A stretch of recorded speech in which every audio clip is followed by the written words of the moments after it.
Hi, everyone. Western Mass Wonder Woman here.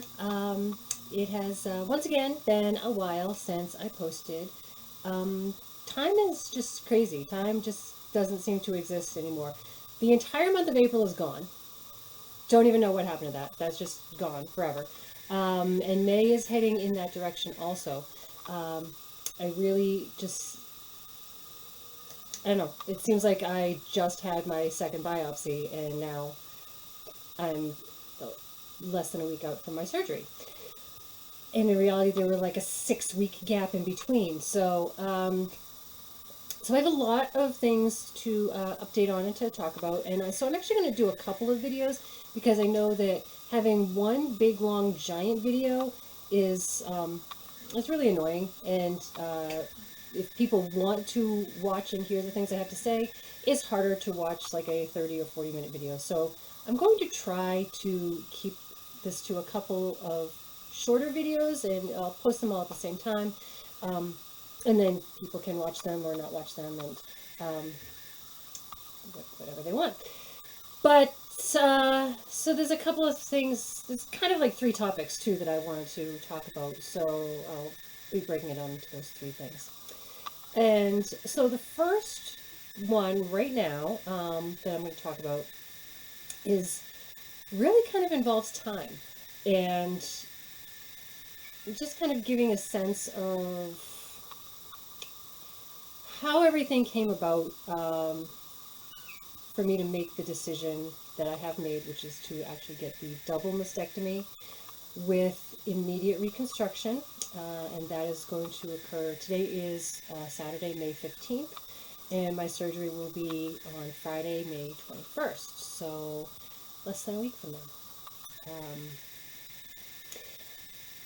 And one of the things that is a big issue with cancer, and particularly with breast cancer and with the decision to undergo a mastectomy, is the sense of time and whether or not there has been enough time to make an adequate decision. A lot of women are almost forced into a decision because they walk into their doctor's office, their doctor says, you have cancer, you have to get a mastectomy like immediately. And very often women are overwhelmed and they don't have a choice, and they are just kind of left like, I don't know if I have options. Are there options? What can I do?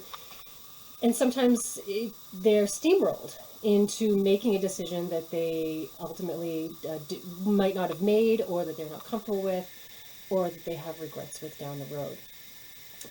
And that is a very real issue. And it's not just with breast cancer. It can be with any kind of cancer that involves surgery or immediate treatment.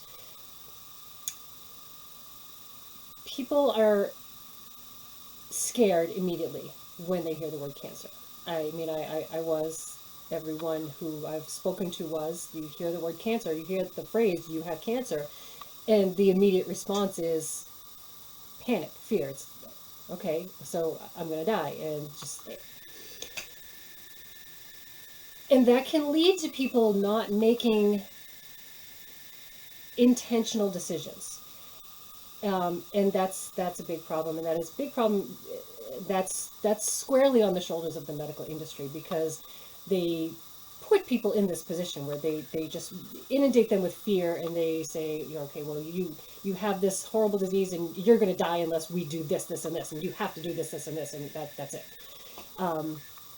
And most people don't have the time or the wherewithal mentally at that point, because they're just overwhelmed, or even just the understanding or the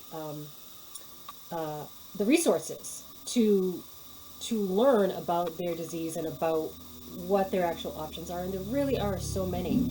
The big three that are pushed, that are pretty much the only thing the FDA approves of with cancer in all cases, are surgery, chemotherapy, and radiation. That's the gold standard of cancer treatment. And that is strictly, not strictly, it is pretty much across the world, but there are a lot of other therapies that are done in other places. in Europe and Asia, they do treat chronic disease very differently, and specifically cancer very differently than we do here. That's a whole different topic, uh, but this is a conversation about time and about decision making. And so, so basically, it seems as though you get a cancer diagnosis and then you're rushed into a decision and then you have your surgery and your treatment. Um, and that that may be the case. There's lots of reasons why things happen and why everyone's cancer is different, everyone's body is different, everyone's situation is different. Um, for me, I was very fortunate in that I have a cancer that was caught early, and I was told straight out that this is my surgeon. One of the few things I remember from my initial conversation the day after my diagnosis was that this was a walking cancer, not a running cancer. So she said that we don't, she's like, you don't have to have surgery immediately. You've got a couple of months. And I took that couple of months. I was diagnosed on February 23rd is when I was told that I had cancer. And I won't be having my surgery until May 21st. So that's 3 solid months that I have had to research and process and learn everything that I can about my particular disease and my particular situation, and make the decision that is best for me. That as far as I am aware of. So I have had people say to me, people, in my circle, who have said, oh, don't. It's actually kind of gone both ends. From the time of the diagnosis, it was immediately like, oh, just get a mastectomy and be done with it. Just do it now and get it over with. And then other people who are like, don't get a mastectomy. It's the worst thing you could do. You have time. Think about it. Wait. Make your decision. You don't have to do anything. And I see both of those sides, and I think I've gone, sort of along the middle of that. As you know, if you've been watching the videos, I did not initially want to do a mastectomy, and honestly, I still don't want to. I mean, let's be real. If I had a choice, my choice would be to go back in time and not get cancer. That's not reality, so really what I want is not a good way to phrase it. My initial intention was to have the radiation, well, not to have, let me back up, to have the lumpectomy plus radiation, and then hope that I could weasel my way out of radiation, because I really didn't want that. But I wanted to save as much of my breast and my body as I could, and I was hoping that I would be able to do that. Then when I got the diagnosis of the second tumor, it just became very apparent that even though, yes, they could still do the lumpectomy and they could do a double lumpectomy, but it might come out very badly. Physically, cosmetically, yes, the cancer would still be removed, and that's the priority, but after the cancer is removed, I still have to live in my body, and I'm hoping to live in my body for 50 more years. Maybe 60 more years. I don't know. Really long lifespan on my dad's side. So I have to be comfortable with looking at my body every day, and the reality of the very likely reality of having a deformed breast on one side, and then if I did have to have radiation, if I couldn't get out of it, and had to have radiation, the radiation then affects the ability to have cosmetics done afterwards to fix it. And so I just knew that was not going to be the best option for that. I would not be able to live comfortably with that. So hence the decision to have the mastectomy versus a lumpectomy. So then it was a question of unilateral or bilateral. And again, it kind of came down to cosmetics, but also came down to peace of mind. I do have the questionable blurb in the right breast that they want to keep monitoring, so I would have to continue to go and have MRIs done every 6 months for the next couple years. And it would just, I would always be thinking about it. It would always be on my head. And even now, ever since they even told me that there might be something in this breast, everyone, I've like, I'll feel something. I'm like, oh my God, is that the cancer? Do I feel it? Do I feel it? Um, and I just don't want to live like that. I mean, it's been hard enough living with that for the last 3 months. I don't want to live with that for the rest of my life. Um, so that was part of the decision. And then also, um, if this did turn out to be a cancer in 6 months, a year from now, 5 years from now, 10 years from now, I would have to go through a mastectomy all over again. I'd have to do it all over again. And I don't want to do that. I want to have, I mean, I was hoping that I could go through my whole life without ever having any surgery. Um, that's the goal. No one wants to have any kind of major surgery in their life. So if I can minimize that, then that is what I would prefer to do. So rather than risk having to have, this one done now and then years from now have this one done and have to go through the whole process twice, um, that also factored into the decision. And then the third thing was, again, cosmetics. I have to live in my body. I have to be able to look at myself every day when I'm getting dressed and, when I'm showering, and and not feel the sadness that I have felt, and not feel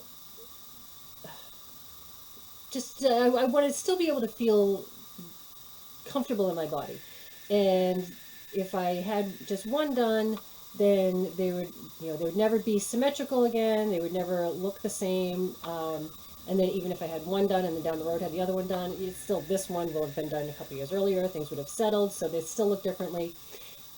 I just didn't want to deal with any of that. It makes the most sense to me, given my current diagnosis and given my options that I have available to me, um, that the double mastectomy makes the most sense, and I am going to be physically more comfortable with down the road.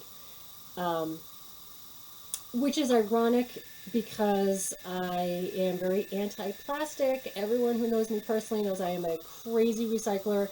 I try to avoid plastic in everything, except for Wonder Woman stuff. But I am just obsessed with getting rid of plastic out of my life, and so now here I am. I'm going to be basically putting plastic inside my body, and that's going to be there forever. And I recognize that is, it's hypocritical. That it's like, okay, on the one hand, plastic's bad, and we should never use it. But on the other hand, if it's for cosmetic purposes, then it's totally fine. Yeah, and I acknowledge that, and I am aware of that. And if someone wants to call me a hypocrite, then that's fine. I own it. I know that. But I also, like I said, I know that I have to be able to live in my body every day. And if ideally I would have had the autologous tissue, which is my own body tissue, and then I would have reconstruction with that. But as I said in a previous video, that would have involved multiple, basically they would be Frankensteining pieces of my body together to make breasts, and that just is too much. It's just this, for me, that seems unreasonable, in terms of doing that to my body, chopping up pieces just to, I don't want to do that. Yes, it would be my own body tissue. Yes, it would be more natural. Yes, it would have its own blood flow, but that's too much. So I don't want to do that. If I had extra weight on me, or if 20 years from now I, gain 20 pounds, then maybe I'll go back and get the implants replaced with autologous tissue. That is an option. I can do that. But right now, that is not an option that I have. Another option that I really don't have is doing nothing. There are people who treat their cancer 100% naturally. There are clinics around the world. There are places you can go to where they have all these amazing alternative treatments that are very well known around the rest of the world. It's just the United States doesn't do them. Again, that's a whole separate topic, but long story short, there are thousands, if not millions, of people who have successfully treated and survived cancer with no surgery, chemo, or radiation. It's just a fact. Um, but I really don't have that option either because I don't have the money to go to a clinic in Mexico for 3 weeks or to go over to Germany and, get the best treatment, the best cancer treatment in the world. I'm not a movie star. I'm not rich. I don't have rich family members who will pay for me to, spend $500,000 to treat my cancer. That's just not reality. It's just not my reality. It's not my world. So doing that is not an option. And I know that there are other ways to treat cancer entirely holistically, that people have done,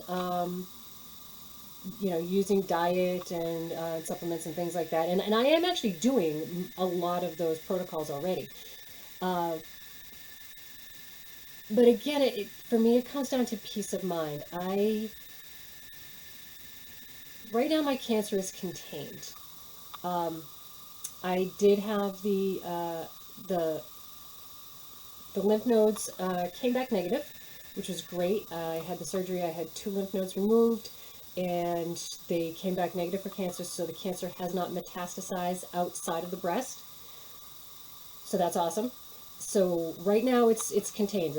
I have the 2 cancer lumps here and here, and that's it. So in my mind, if I remove those, that removes the immediate cancer threat, and then yes, I will have cancer cells in the rest of my body, which everyone does all the time. And yes, mine may be more active, but that is easier for me to deal with than trying to deal with an entire tumor, a double tumor load, and fight that, um, and worry about it and think about it and, be afraid that if I have a piece of cake that the sugar is going to cause my cancer to metastasize. I don't want to have to live.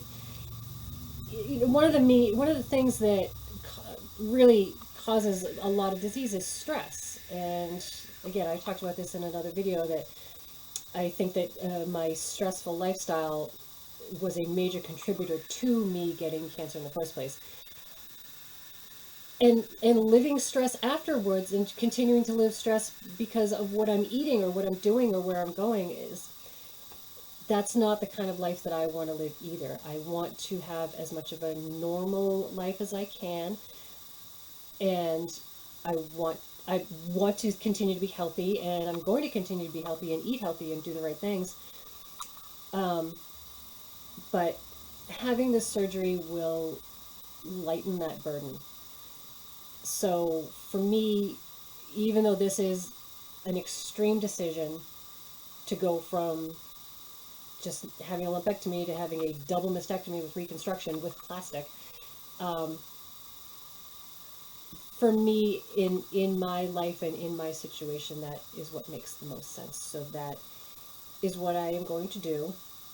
And I feel like I have given it a lot of thought. Like I said, it's been 3 months since I got my diagnosis, and for most of that time, I have done nothing but research and talk to people and ask questions, and I have grilled all of my doctors, and they have all been very upfront with me and very open and transparent, and I am very grateful. I actually have a wonderful team of doctors at the hospital I'm going to, and they have just, like I said, answered every question I've had, even questions I've asked that I know that other people haven't asked because they've paused and they've been like, oh, like they were not expecting me to ask some of the questions I did. So I feel that I have done due diligence. I have done my homework. I have pretty vigilantly covered the topic. Um, and now I'm just ready to move on. I'm ready to get this done and go forward and enter the next phase of my life without my breasts and with big ones. So, so that's what I wanted to talk about for this portion of this video. Is just the timing. I want people who care about me and who have asked and who are concerned to know that I really have taken a lot of time thinking about this, and I think I'm making the best decision that I can make. And I've never once felt rushed. The doctors have never pressured me. Um, no one has ever said to me that I need to do this right now. I need to. So I really have taken my own time about this. And now it's ready to, well, now that that time period has come to an end, and we're going to be moving on to another one. So that's all I want to talk about for this video. And I will, the next video, the next thing I'm going to talk about is what actually happened at the plastic surgeon's office and how the actual surgery. So this was more of a intellectual update. The next one is going to be more the like actual physical, like what are they going to physically do to me, like, and it's just some kind of interesting, cool stuff that I'm kind of actually gruesomely kind of excited about. So that's going to be the next video. So if you want to watch that, then just click on it. If not, we'll watch it later. And thanks for watching this one. We'll talk to you soon.